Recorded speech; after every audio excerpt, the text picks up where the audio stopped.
어릴 적 주일학교 때 불렀던 찬양들을 떠올리다 보면 유독 기억에 남는 찬양들이 몇 가지가 있습니다. 그런데 그 찬양들의 공통점을 한번 살펴보면 대부분이 우리 찬양을 보면 우리의 감정을 고백한 것들도 있고 어떤 개인적인 신앙을 고백한 것들도 있고 또는 그것들이 우리에게 참으로 많은 은혜가 되지만, 제가 어릴 적 주일학교 때 배웠던 지금도 기억에 남아있는 찬양들을 한번 되새겨 보면 대부분이 이 하나님의 말씀을 거의 그대로 가사로 옮겨서 거기에 멜로디를 붙인 찬양들이 많이 있었습니다. 여러분 혹시 그런 찬양들 기억에 남는 게 있으십니까? 대표적으로 하박국에 있는 말씀을 인용한 무화과 나무 잎이 마르고 포도 열매가 없으며, 다들 아시는 찬양이시죠? 또 이사야 35장 11장을 기반으로 한 사막에 샘이 넘쳐 흐르리라, 이 찬양도 아마 많은 기억이 남으실 것 같습니다. 그리고 오늘 이 본문 요한복음 2장 갈릴리 가나의 혼인잔치를 가사로 옮겨서 멜로디를 붙여서 그렇게 함께 어릴 때부터 불렸던 찬양이 있고, 지금도 주일학교에 가보면 약간의 멜로디만 바뀌었지만 불려지는 찬양이 있습니다. 여러분 혹시 기억나십니까? 오전에 같이 한번 불러봤는데요, 저녁에도 같이 한번 불러봤으면 좋겠습니다. 멜로디를 제가 아마 이렇게 불러드리면 기억이 나실 것 같아요. 예수님이 말씀하시니 물이 변하여 포도주 됐네. 예수님이 말씀하시니 물이 변하여 포도주 됐네. 예수님 나에게도 말씀하셔서 새롭게 변화시켜 주소서. 네, 기억이 확실히 남으시죠? 저는 이런 여러 가지 찬양들이 있지만 유독 이런 찬양들이 기억에 남는 이유를 꼽으라면 다른 어떤 감정적인 고백, 신앙의 고백도 참 중요하겠지만 우리에게 주신 그 하나님의 말씀을 거의 그대로 옮겼고 거기에 쉬운 멜로디를 입혀서, 그렇기 때문에 오랜 세월이 흘러감에도 불구하고 여러분들께서 부르시고 여러분들이 자녀가 부르고 또 손들이 부르는 그러한 오랫동안 기억에 남는 찬양이 되는 것 같습니다. 참 좋은 장점을 가지고 있는 것 같습니다. 그런데 이런 찬양들을 대하다 보면 약간의 아쉬움이 남습니다. 어떤 아쉬움이냐면 우리에게 너무나도 익숙한 멜로디이고 하나님의 말씀이 가사가 되어 있기 때문에 말씀이 찬양이 되고 또 찬양이 말씀이 되는, 그래서 우리에게 많은 장점을 주게 되지만 정작 그 말씀이 무엇을 의미하는지, 어떤 목적을 가지고 있는지, 무엇보다 하나님께서 그 말씀을 통해 우리에게 말씀하시고자 하는 그 깊이 있는 내용들을 놓칠 때가 있다라는 거죠.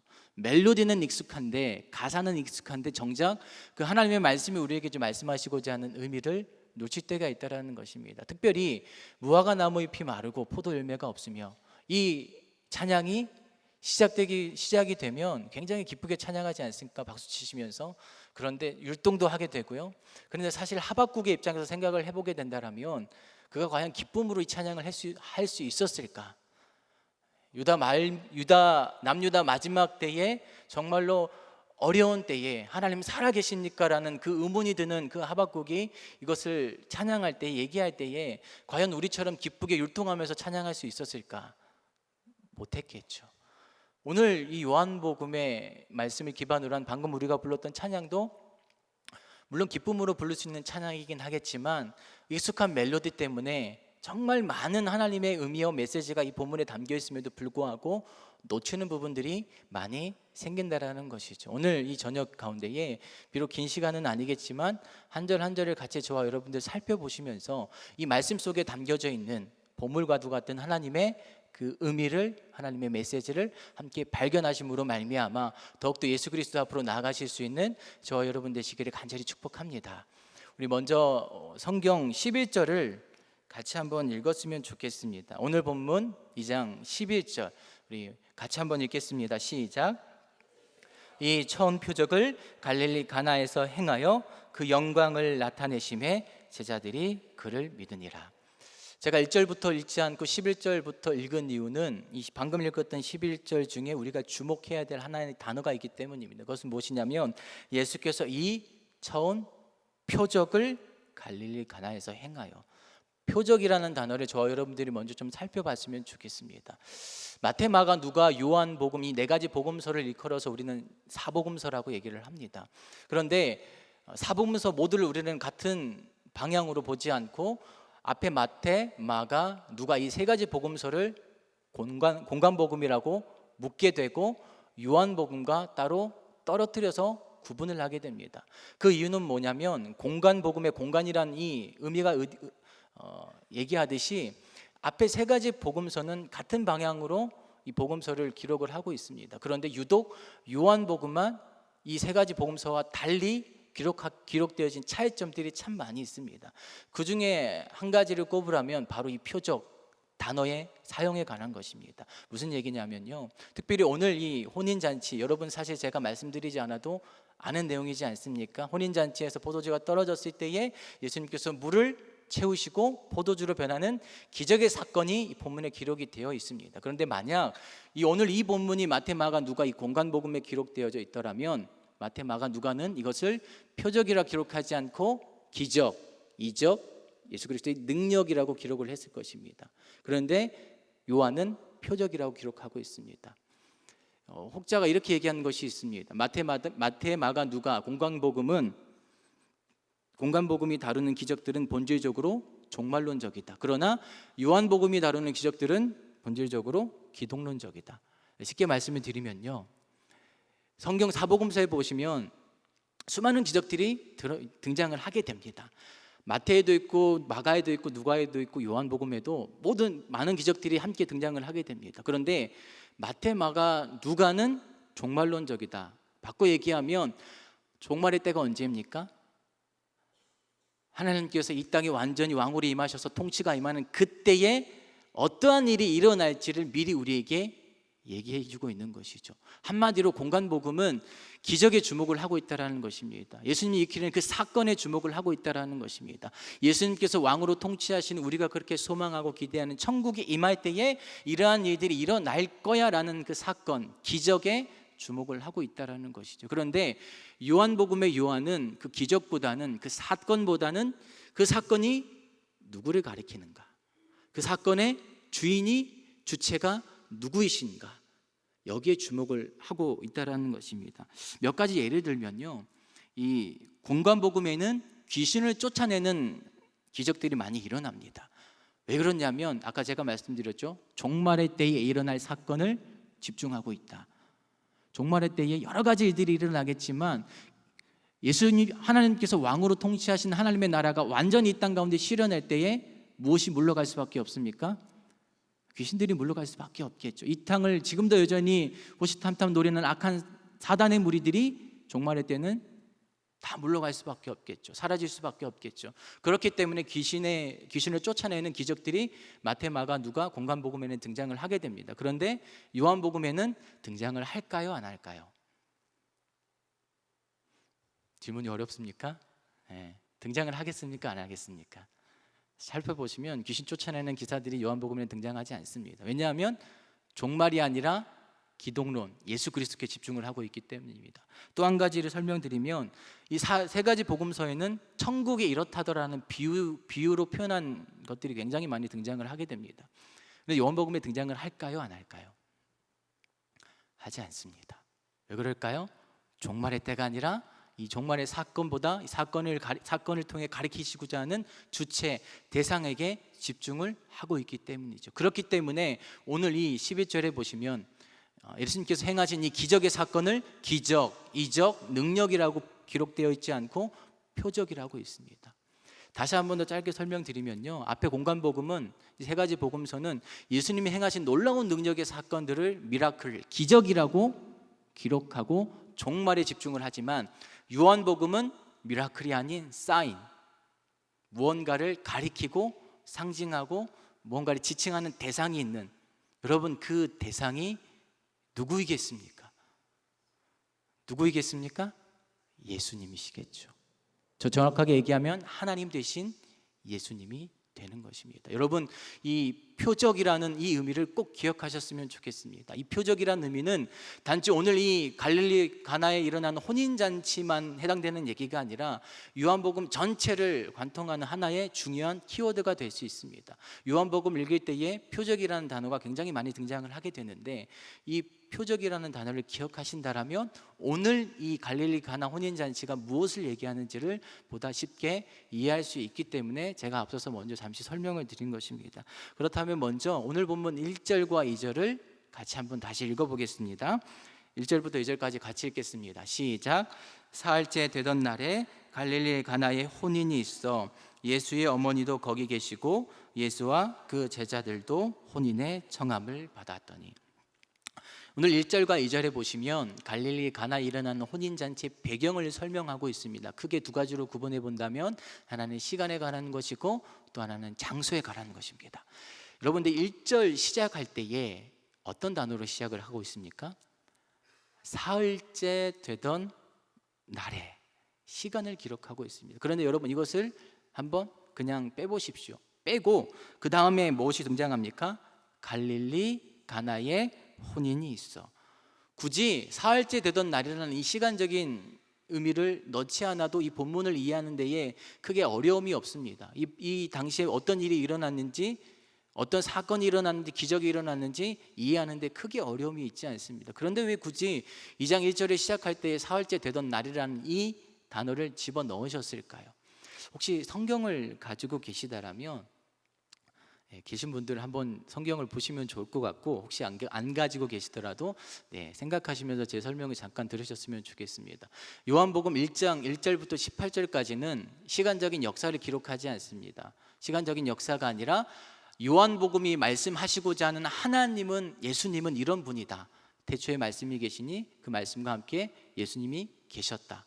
무엇입니까? 하나님은 창조 때, 예수님은 창조 때부터 계신 하나님이시다. 하나님의 신성을 얘기하고 있습니다. 그래서 1절부터 18절까지는 예수님이 어떠한 분이신지에 대해서 기록을 하고 있습니다. 그리고 나서 19절부터 오늘 읽었던 이 본문 2장 1절까지 총 4개의 사건이 등장합니다. 성경 가지고 계신 분들 잠깐 보시면, 먼저 19절 보시면 소제목에 세례 요한의 증언이라고 되어 있을 겁니다.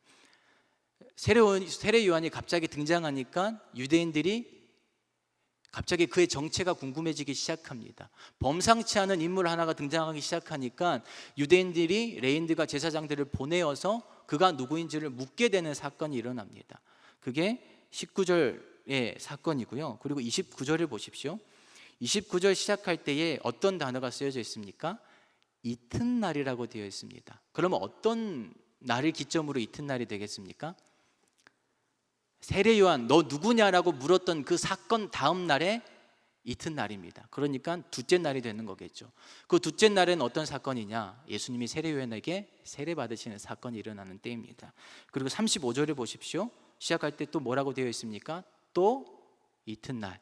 그러면 세례 요한의 정체를 묻는 사건부터 며칠째가 되는 겁니까? 이틀 지나고 이틀 지났기 때문에 3일이 되는 것이겠죠. 그리고 43절을 보십시오. 43절에 또 뭐라고 되어 있습니까? 이튿날. 그러면 며칠째가 되는 겁니까? 사흘째가 되는 거겠죠. 그리고 나서 2장 1절이 시작할 때에 뭐라고 되어 있습니까? 사흘째 되던 날. 그러면 사흘째에서 사흘째 되던 날이니까 총 며칠이 되는 겁니까? 어려우십니까? 4 더하기 3은 7일이죠. 여러분, 혹시 그 계시록 강의하면서 담임 목사님께서 숫자에 대한 설명을 간혹 하셨습니다. 특별히 성경에서 완전한 숫자를 말하는 몇 가지가 있는데 대표적으로 3, 7, 12 이런 숫자들입니다. 그런데 여러분, 며칠째라고요? 7일째. 굳이 사흘째 되던 날을 기록한 이유는, 여러분 7일이라고 하는 숫자를 떠올릴 때에 성경에 기록된 사건 중에서 가장 중요한 사건이 무엇일까요? 창세기 1장 2절에 어떤 사건이 있습니까? 태초에 하나님이 천지를 창조하십니다. 창조의 사건이죠. 창조의 사건을 볼 때에 7이라는 숫자가 우리에게 기억이 됩니다. 그런데 오늘 어떤 숫자가 쓰여졌습니까? 7이라는 숫자가 쓰여졌습니다. 완전한 숫자가 쓰여진 것이죠. 새롭게 창조하시는 하나님의 놀라운 역사의 섭리가 이 말씀 가운데 들어져 있다는 것입니다.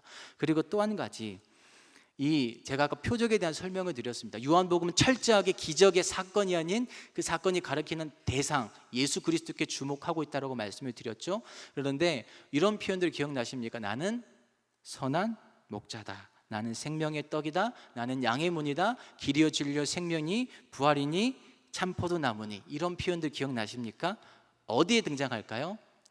마태, 마가, 누가, 요한 중에 요한복음입니다. 몇 개가 등장할까요?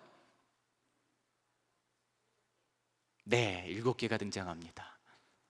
나는 누구누구다라는 예수님의 이 비유적인 표현이 요한복음에 7개가 등장합니다. 그리고 또 한 가지, 표적. 예수님을 가리키는 요한복음에 등장하는 표적의 숫자가 몇 개일까요? 7개입니다. 제가 어떤 말씀을 드리고자 하든지 조금 이해가 되십니까? 요한복음엔 7이라는 숫자를 상징적으로 사용함으로 말미암아 완전한 숫자를 사용함으로 말미암아 특별히 오늘 우리가 그냥 흔하게 노래만 불렀던 이 갈릴리 가나의 혼인잔치가 그냥 가볍게 넘길 수만은 없는, 의도적으로 하나님께서 우리에게 말씀하시고자 하는 매우 중요한 의미를 담은 요한복음의 7가지 표적 중에서 그 첫 번째 관문을 여는 사흘째 되던 날이라는 이 시간적인 의미를 사용함으로 말미암아 새롭게 우리를 재창조하시는 놀라운 생명의 근원 되신 하나님의 말씀의 깊이가 오늘 이 갈릴리 가나 혼인잔치에 담겨져 있다. 한마디로 얘기하면 매우 중요한 사건이다. 이것을 꼭 기억하시고 함께 이 말씀을 잠시 보았으면 좋겠습니다. 우리가 시간에 관한 것을 다루었으면 두 번째는 장소에 관한 것을 잠시 살펴보면 사흘째 되던 날에 갈릴리 가나에 뭐가 있다라고 되어 있습니까? 뭐가 일어나고 있습니까? 혼인 잔치가 있는 것이죠.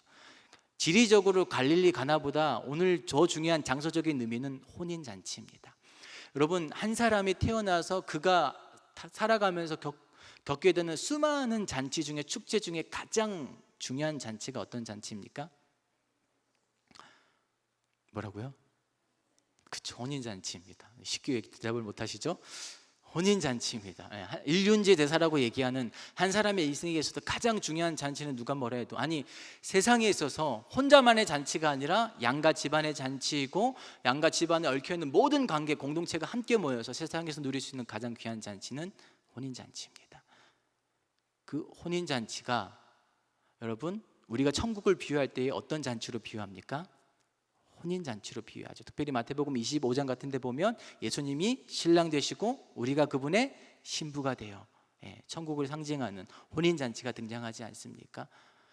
세상의 이 혼인잔치가 오늘 무엇으로 바뀌는 것입니까? 하나님 나라의 잔치, 그리고 저와 여러분들이 만끽해야 될 그 혼인잔치가 이 갈릴리 가나의 사건에 들어있다라는 것입니다. 한마디로 시간적으로도 장소적으로 매우 중요한 일들이 오늘 여기에서 벌어지고 있다라는 것이죠.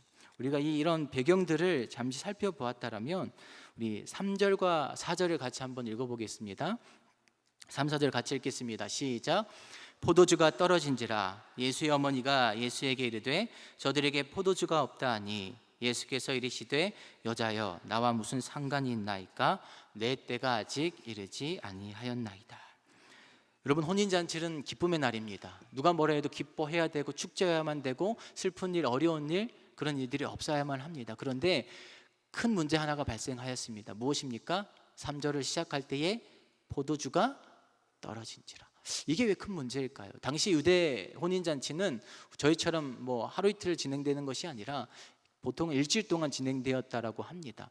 특별히 여러분, 잔치하면 빼놓을 수 없는 것이 무엇입니까?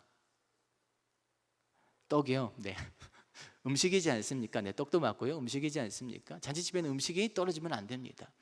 그런데 지금 무엇이 떨어졌습니까? 포도주가 떨어졌습니다.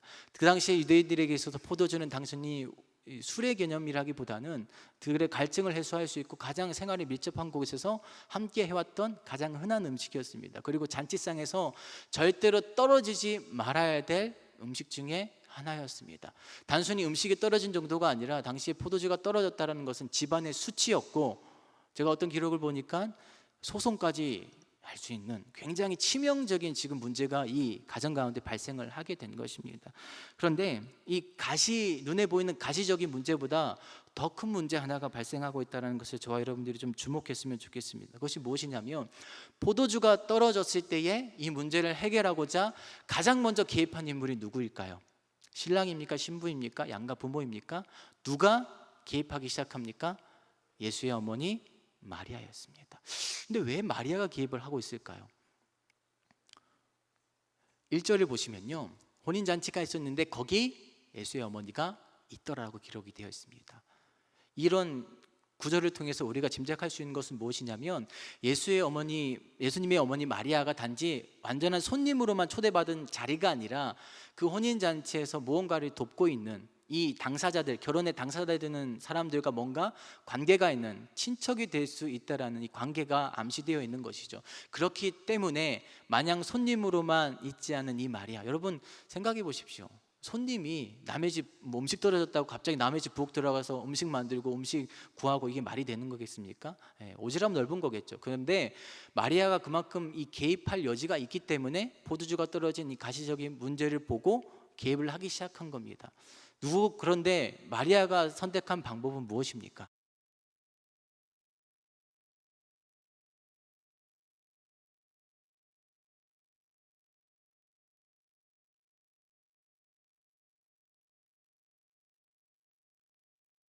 가서 포도주를 구해온 것도 아니고 예수님을 찾아가게 됩니다.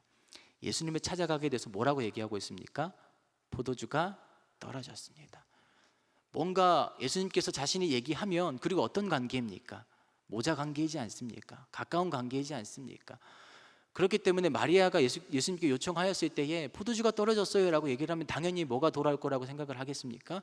예수님께서 이 문제를 해결해 줄 거라는 어떤 이 기대를 가지고 예수님을 찾아갔겠죠. 그런데 그런 마리아를 향하여서 돌아오는 예수님의 답변이 무엇입니까? 여자여, 나와 무슨 상관이 있습니까? 여러분, 이 표현이 참 어떻게 들리십니까? 어머니가 아들을 찾아가서 포도주가 떨어졌어요.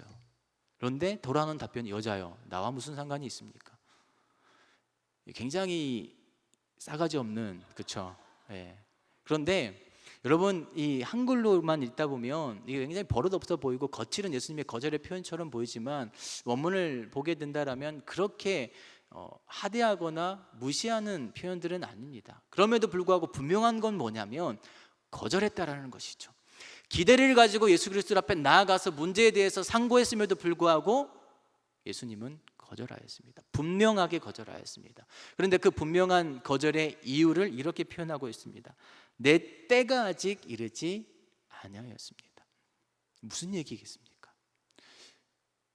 내 때가 아직 이르지 아니하였습니다.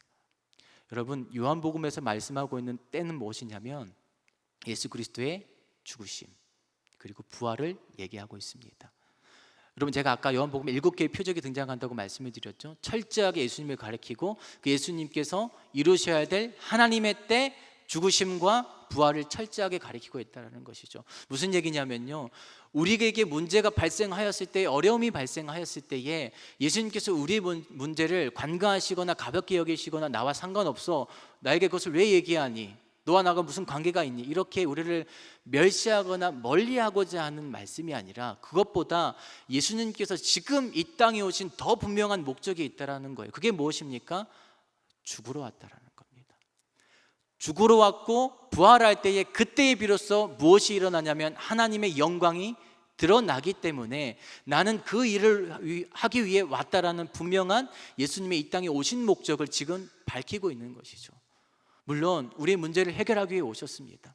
우리의 어려움을 들어주기 위해 오셨습니다. 우리의 질병을 고쳐주시고 우리의 물질과 건강과 여러 가지 연약함들을 채우시고 싸매시고 고치시기 위해 오셨습니다. 그러나 우리 눈에 보이는 그 가시적인 문제를 해결하기만 이 땅에 오신 예수 그리스도가 아니라 더 근본적인 이 땅에 오신 예수님의 목적이 무엇입니까? 그리스도의 죽으심과 부활이라는 것이죠. 분명하게 마리아에게 지금 그것을 얘기하고 있다라는 것이죠. 그런데 여러분, 우리가 잘 아는 요한복음 3장 16절 17절 혹시 기억이 나십니까? 요한복음 3장 16절, 하나님이 세상을 이처럼 사랑하사 독생자를 주셨으니 이는 그를 믿는 자마다 멸망하지 않고 영생을 얻게 하려 하심이라. 예수님이 이 땅에 오신 목적을 그대로 드러내고 있지 않습니까? 이 땅에 오신 목적은 우리의 멸망을 막으시고 생명을 주시기 위해 오셨다라는 것이죠. 지금 예수님이 말씀하시는 때가 바로 이 때를 가리키고 있다라는 것입니다. 그렇기 때문에 나는 내가 온 목적은 이것이다라는 것을 지금 마리아에게 분명히 밝히고 있다라는 것이죠. 그런데 여기서 끝나면 되겠습니까? 우리가 5절을 한번 같이 읽어보겠습니다. 5절 같이 읽겠습니다. 시작. 그의 어머니가 하인들에게 이르되 너에게 무슨 말씀을 하시든지 그대로 하라니라. 분명히 마리아는 거절당했습니다. 그렇다면 저와 여러분들이라면 어떤 선택을 하시겠습니까? 제가 봤을 때 마리아가 이 포도주를 지금 구하는 문제에 있어서 굳이 예수님을 찾아가지 않더라도 해결할 수 있지 않을까라는 생각을 해보게 됩니다. 포도주가 엄청나게 당시에 귀한 음식은 아니었고, 물론 등급에 따라 다르겠지만 지금 이 급한 마당에 이웃집 가서 구하거나 포도주를 파는 어떤 곳에 찾아가서 하인들 풀어다가 구할 수 있지 않겠습니까? 자신이 쉽게 그 문제를 해결할 수 있는 방법을 취할 수 있다는 것이죠. 그럼에도 불구하고 마리아는 거절을 받았음에도 불구하고 지금 무엇을 얘기하고 있습니까? 하인들을 불러다가 예수님께서 너에게 무슨 말씀을 하시든지 그대로 시키는 대로 하라고 명령하고 있습니다. 신신당부하고 있습니다. 여기서 우리는 무엇을 보게 됩니까? 예수님의 거절보다 더 요지부동한 마리아의 믿음을 확인할 수 있는 것이겠죠. 저 여러분들의 믿음이 이러했으면 좋겠습니다. 한두 번 예수님께 부탁하고 기도하고 에이 안 되겠지 하고 돌아서는 우리의 믿음이 아니라, 예수님께서 거절하시고 응답하지 않으시고 반응하지 않으시고 대답하지 않으신다는 생각이 든다 할지라도 마리아처럼 끝까지 순종함으로 나아가실 때에 우리 인생 가운데, 우리 삶 가운데, 가정 가운데에 역사가 일어날 줄을 믿습니다. 믿음은 변하는 것이 아니라 변하지 않는 것이 순전한 믿음이라고 성경은 우리에게 가르치고 있습니다. 이곳에 모인 저와 여러분 모두가 마리아와 같은 끝까지 우리가 선택할 수 있는 문제를 해결할 수 있는 손쉬운 방법을 찾아 나서는 존재들이 아니라, 가장 가벼운 문제라 할지라도 끝까지 예수 그리스도를 붙드시고 그분 앞에 믿음으로 시키는 대로 순종할 수 있는 믿음을 가지며 살아가실 수 있으시기를 간절히 축복합니다. 우리 6절과 8절을 같이 한 번 더 읽겠습니다. 6절부터 같이 읽겠습니다. 시작. 거기에 유대인의 정결 예식을 따라 두세 통 드는 돌 항아리 6이 놓였는지라. 예수께서 그들에게 이르시되 항아리에 물을 채우라 하신즉 아귀까지 채우니 이제는 떠서 연회장에게 갖다 주라 하심에 갖다 주었더니. 정말로 이상한 일이 일어납니다. 예수님 분명 거절하지 않으셨습니까? 그건 거절에도 불구하고 마리아는 하인들 시켜서 그가 시키는 대로 하라고 신신당부하고 돌아섰는데 정말로 예수님이 하인들을 부르십니다. 그리고 뭔가를 시키시는데 생각지도 못한 일을 시키는 것이죠. 어떤 일입니까? 유대인의 정결 예식을 따라 두세 통 드는 물 항아리에, 돌 항아리에 물을 아기까지 채우라고 얘기하고 있습니다. 여기서 유대인의 정결 예식을 따라라는 것은 무엇이냐면 크게 두 가지를 생각해 볼 수 있습니다. 유대인들도 외출하고 돌아오면 손을 씻는 것이죠. 집집마다 그 돌 항아리를 들고 들어오면 위생적인 차원에서 손을 씻는 것입니다. 그런데 또 한 가지는 신앙적인 제의적인 목적이 있습니다. 손을 씻지만 그 손을 씻음으로 말미암아 끊임없이 자신을 씻고자 하는 신앙적인 제의적인 요소들이 이 집집마다 돌 항아리에 담겨져 있었던 것이죠. 한마디로 가장 흔하게 볼 수 있었지만 그들의 믿음을 대변하고 있는 돌 항아리입니다. 그런데 그 양이 한 돌 항아리당 두세 통이라고 되어 있는데 한 통당 약 40리터라고 합니다. 그러면 두세 통이라고 얘기하면 40 곱하기 2, 3하면 얼마가 되겠습니까? 최소 80리터에서 120리터가 되겠죠. 평균 100으로 잡고 6개의 항아리 곱하면 몇 리터가 되겠습니까? 이게 이렇게 계산이 안 되면 안 되시는데, 100 곱하기 6은 600이죠. 600리터입니다. 제가 궁금해서 찾아봤습니다. 소주가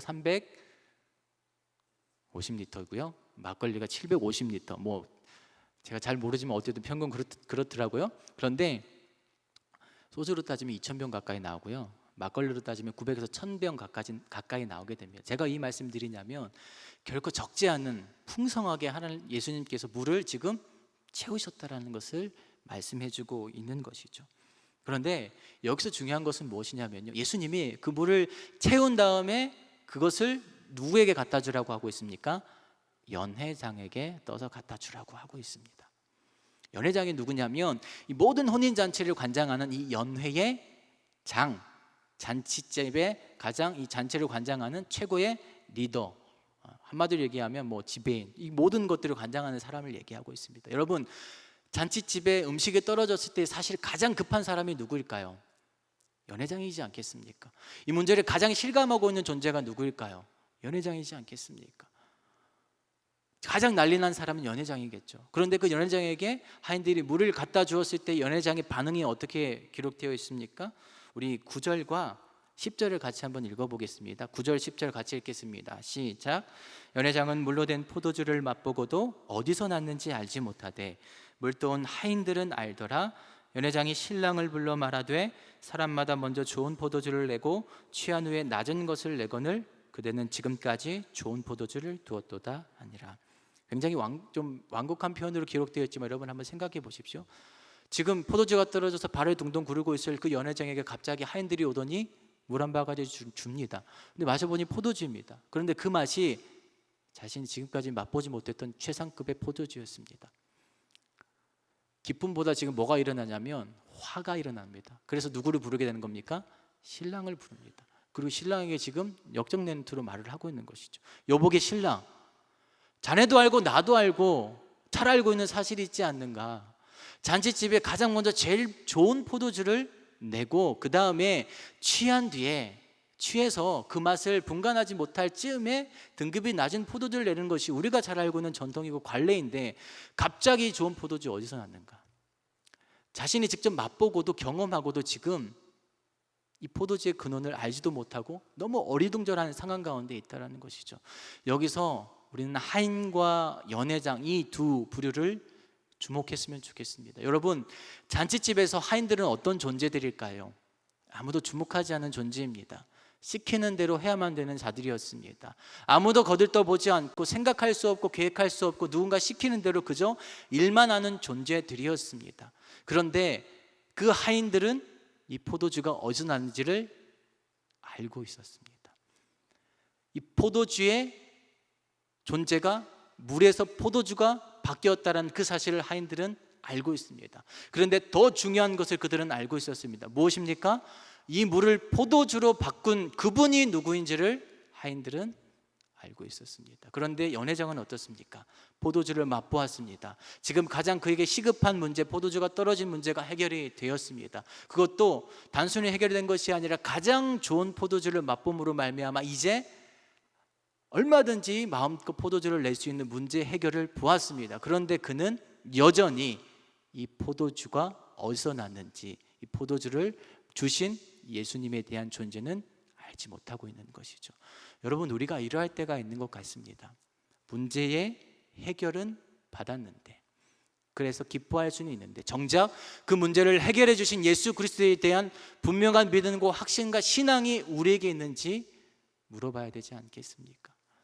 연회장은요, 그가 마음대로 할 수 있는 대로 잔치를 주무를 수 있는 사람입니다. 음식에 관하여서는 가장 탁월한 존재였습니다. 이 포도주가 몇 등급인지, 이 포도주가 어떤 종류인지, 이 음식이 어떤 음식인지 맛만 보아도 알 수 있는 이 잔치에 있어서는 가장 탁월한 마스터였습니다. 그런데 그는 음식의 맛은 볼 수 있으나 그 포도주를 내주신 포도주의 주인 대신 진정한 예수 그리스도에 대해서는 깨닫지 못하고 있는 것이죠. 그러나 하인들은 생각할 수 없고 계획할 수 없고 거들떠보지 않고 그 존재조차 별로 관심 없는 존재들임에도 불구하고 그들은 기적도 맛보았지만 그 기적의 주체가 되시는 예수님에 대한 분명한 믿음과 확신을 가지게 되는 것이죠. 저와 여러분들이 이 하인들과 같기를 간절히 소망합니다. 세상은 연회장에게 주목합니다. 탁월한 사람, 뭔가 능력 있는 사람, 뭔가 마음대로 주무를 수 있는 권세를 가진 자들에게 주목합니다. 그리고 그들을 칭송하고 그들이 하나님의 영광을 돌릴 수 있다라고 얘기합니다. 그러나 성경은 절대로 그렇게 우리에게 말씀하고 있지 않습니다. 그저 아무것도 할 수 없고 시키는 대로만 해야 되는 하인들임에도 불구하고 아무도 거들떠보지 않고 그들에게 주목하지 않는 존재라 할지라도 기적이 무엇인지를 맛볼 수 있고 그 기적의 주체가 되신 예수님에 대한 분명한 믿음이 있다라면 그 사람들이, 그 존재들이 바로 하나님의 영광을 올려드릴 수 있는 하나님의 백성이 될 줄을 믿습니다. 이곳에 모인 저와 여러분들 모두가 그런 하인들과 같은 믿음으로 나아가시를 간절히 소망합니다. 마리아가 그들에게 말하였다시피 그가 무슨 말씀을 하시든지 시키는 대로 해라. 그리할 때에 기적이 일어나고 그 기적의 주체가 되시는 예수님의 분명한 믿음과 확신이 저와 여러분들에게 더욱더 선명하게 새겨질 줄을 믿습니다. 오늘 말씀을 몇 가지로 정리해 봤으면 좋겠습니다. 첫 번째, 하나님의 말씀은 보물 창고와도 같습니다. 사실 저와 여러분들이 오늘 잠시 살펴봤던 이 갈릴리 가나 혼인잔치뿐만 아니라 성경은 처음부터 끝까지 모든 것들이 하나님의 보물 창고입니다. 그럼에도 불구하고 우리는 우리가 보고자 하는 말씀을 볼 때가 있고, 우리가 듣고자 하는 말씀을 들을 때만 있고, 우리가 필요로 하는 말씀들만 주목할 때가 있습니다. 그러나 별 대수롭지 않은 말씀이라 할지라도, 가볍게 우리에게 불려지는 말씀이라 할지라도 한 절 한 절을 우리가 묵상하고 깊이 살펴볼 때에 그 속에 하나님의 놀라운 신비가 있고, 이 세상에서 우리를 하나님의 백성 되게 하는 놀라운 하나님의 역사가 말씀 가운데에 일어날 줄을 믿습니다. 두 번째는 표적입니다. 제가 누차 강조했다시피 기적이 아니라 표적에 주목하시는 저와 여러분 되시기를 간절히 축복합니다. 여러분, 오늘 이 자리에 무엇 때문에 나오셨습니까? 무엇 때문에 기도하십니까? 문제의 해결만을 위해 기도하지는 않으셨으면 좋겠습니다. 우리는 문제는 해결되었는데 예수님은 잊을 때가 있습니다. 정작 열심히 기도했지만 문제가 해결되었지만 예수님은 우리 가운데에 있지 않을 때가 있습니다. 그러나 예수님이 우리에게 요한복음을 통해 말씀하시는 것은 기적보다는, 사건보다는, 능력보다는 하나님 대신 예수님의 초점을 맞추고 있습니다. 저 여러분 모두가 이 자리에 모여서 예배드리는, 우리가 하나님의 백성으로 살아가는 목적은 우리의 문제를 해결받고 우리가 기적을 경험하고 그것을 떠나서, 그렇지 못하다 할지라도 예수님, 하나님 되신 그 예수님을 철저하게 온전하게 신뢰하고 믿으실 수 있는 저와 여러분 되시기를 간절히 축복합니다. 세 번째는, 제가 아까 혼인잔치 장소를 말씀드릴 때 혼인잔치를 말씀드렸죠. 원래 이 혼인잔치 주인은 누구였습니까? 갈릴리 가나의 혼인잔치는 신랑과 신부였겠죠. 누가 뭐라 해도 결혼식의 주인공은 신랑과 신부입니다. 그런데 분명히 성경도 예수님을 손님으로 청함을 받았다라고 기록되어 있습니다. 그런데 어느 순간 이 혼인잔치의 주인공이 누구로 변하게 됩니까? 예수님으로 변하게 됩니다. 세상의 잔치는 결국 떨어질 수밖에 없습니다. 아무리 준비하고 계획하고 많은 것들을 끌어모은다 할지라도, 철저하게 준비한다 할지라도 포도주는 떨어질 수밖에 없습니다. 그러나 예수님의 잔치, 하나님의 잔치, 하나님 나라의 혼인잔치는 풍성합니다. 가장 좋은 것으로 우리에게 먹이시는 하나님 나라의 잔치인 줄을 믿습니다. 시끌벅적한 세상 잔치에 기웃거리는 우리의 모습들이 아니라, 때로는 초라하다 할지라도, 여러분, 이 유대인들의 정결 예식을 따라 사용되는 돌 항아리는 흔한 것입니다. 일상적인 것입니다. 그러나 예수님에 의해서 사용되심으로 말미암아 놀라운 하나님의 잔치를 우리에게 말씀해 주고 있습니다. 그리고 옛 것입니다. 우리의 옛 모습입니다. 우리가 깨뜨려야 될 모습입니다. 우리가 아까 처음에 찬양할 때에 후렴이 어떻게 되어 있습니까? 새롭게 변화시켜 주소서. 그 돌 항아리를 통하여 하나님은 물을 포도주로 변화시키셨습니다. 우리가 혹여나 이 돌 항아리에 물로만 갇혀있는 인생이라면 포도주로 바꿔주시는 예수님의 손길을 경험하시기를 간절히 축복합니다. 그리함으로 말미암아 하나님의 잔치를 마음껏 맛보시기를 간절히 축복합니다. 마지막으로 여러분, 이 표적 되신 예수님을 위해 우리는 나아가야만 됩니다. 그런데 어떻게 나아갈 수 있을까요?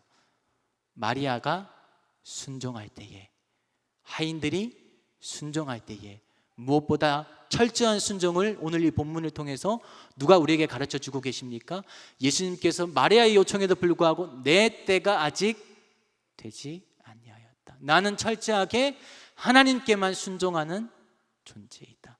철저한 순종이 무엇인지, 하나님에 대한 순종이 무엇인지를 우리에게 말씀해 주고 있습니다. 여러분, 하나님의 영광은요, 우리가 세상적으로 권세를 얻고 물질을 얻고 잘 된다고 하나님 앞에 영광되는 것이 결코 아니라는 것입니다. 하나님 앞에 우리가 영광 올려드릴 수 있는 시점이 언제이냐? 하나님 앞에 순종할 때입니다. 하나님의 때를 기다리고 그 때를 위해 살아갈 때에 하나님의 영광이 비로소 드려지게 되는 것입니다. 저와 여러분 모두가 하나님의 영광을 위해 살아가시기를 간절히 축복합니다. 그러나 그 하나님의 영광의 때가 내가 원하고 내가 바라고 내가 잘 되는 때가 아니라 예수님처럼 철저하게 순종함으로 말미암아 그가 시키는 대로 하라. 철저한 순종으로 그 하나님의 때를 경험하시고 하나님 앞에 영광 올려드릴 수 있는 저와 여러분 모두가 되시기를 간절히 축복합니다. 기도하시겠습니다.